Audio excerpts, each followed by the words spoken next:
যাতে জুনায়েদ বাগদাদির কাছে এক ব্যক্তি এসে বলতেছে, তেনারই মুরিদ রুহানি সন্তান, বলছে হুজুর আমাকে বায়াত করান, আবার তওবা করান, মন থেকে তওবা করতে চাই। বলে ঘটনা কি? বলে হুজুর আমি তো আপনার খাস মুরিদ, কিন্তু আমি তো সুদ ঘুষ খাই, নাউজুবিল্লাহ, মাঝে মাঝে নামাজ কাজা করি, গুনাহ করি, কিন্তু আমার ঈমান কামেল হয়ে গিয়েছে, আমি আজ থেকে আর কখনো বিপথে চলবো না। সুবহানাল্লাহ বলবেন না?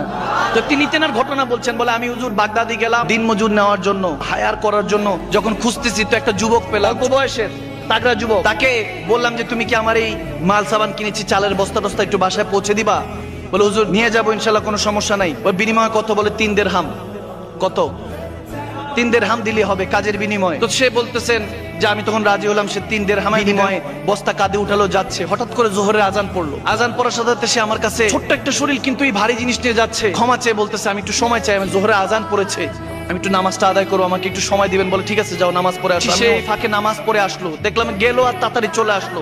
জিজ্ঞেস করলাম এত তাড়াতাড়ি আসছো কেন? বলে নফল রেখে চলে আসছি, কারণ আগে আমার এখানে হক, আপনার থেকে আমি টাকা নিচ্ছি, এর বিনিময়ে আমার হক হালাল রুজি, এটা আমার হারাম হয়ে যাবে যদি দেরি করি। আপনি যদি নারাজ হন, আপনি আমার মালিক, আপনার কর্মচারী এখন আমি। সুবহানাল্লাহ। তার এই চিন্তা চেতনা দেখে ওই ব্যক্তি বলতেছে আমি অবাক হলাম, স্ট্রেঞ্জ হয়ে গেলাম। বললাম যে ঠিক আছে চলো। নিয়ে গেলাম বাসায়, গিয়ে বুঝলাম যে সে একটা তাকওয়াবান ছেলে, পরেজগার ছেলে, যুবক। তখন তেনার স্ত্রীকে বলেন যে যুবকটা এরকম খুব ভালো।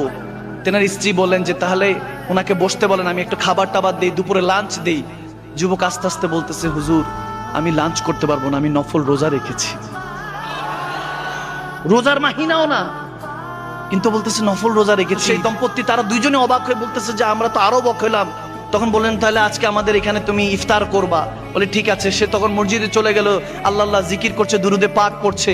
কিছুক্ষণ পরে যখন ইফতার সময় হলো, আসলো, ইফতার করলো। ইফতার তৈরি করে যখন খাওয়া হলো, খুব গভীর খেয়াল, খুব গভীর মেসেজ, একটা কথায় হয়তো বা আপনার জীবনটা পরিবর্তন হয়ে যেতে পারে। যখন ওই যুবকটা ইফতার করে রেস্টে চলে গেল, বললো যে আজকে তুমি আমার বাসায় থাকো। ওই দম্পতি যখন বললো আজকে বাসায় থাকো, তখন ওই কথা শুনে সে রাতের বেলা স্টে করলো।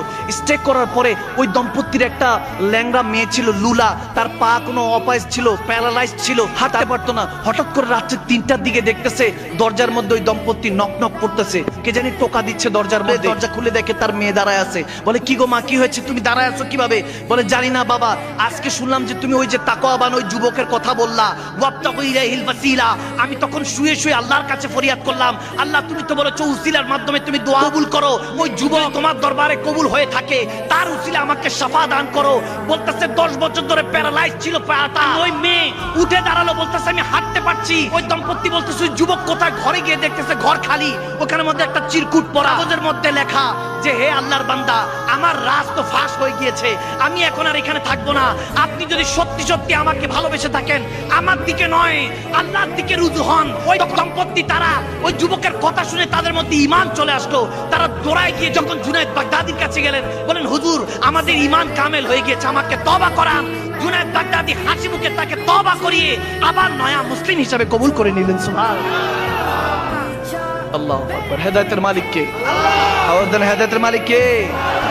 আপনার একটা নিয়ত আপনার লাইফ চেঞ্জ করে দিতে পারে, একটা নিয়ত। আল্লাহ তাবারক ওয়া তাআলা আমাদের এই নিয়তকে সাফ করার তৌফিক দান করুন। উলিল আমরি মিনকুম, আমার আল্লাহ বলতেছেন আল্লাহ রাসূলের গোলামি করো, একজন আল্লাহ ওয়ালার সাথে সঙ্গ জ্ঞাপন করি। আল্লাহ ওয়ালাদের সাথে সম্পর্ক রাখবেন। মনে রাখবেন যার পীর মুর্শিদ নাই, আল্লাহ ওয়ালার সাথে সম্পর্ক নাই, যার শেখ নাই, তার শেখ হলো শয়তান। তার পীর কি? শয়তান, বিপথে চালাবে। যদি একজন তার শিক্ষাগুরু থাকে, তার শায়েখ থাকে, যদি কোনো আল্লাহ ওয়ালার সাথে আপনার সম্পর্ক রাখে, তাহলে মনে রাখবেন আপনাকে বিপদ থেকে উদ্ধার করবে কে?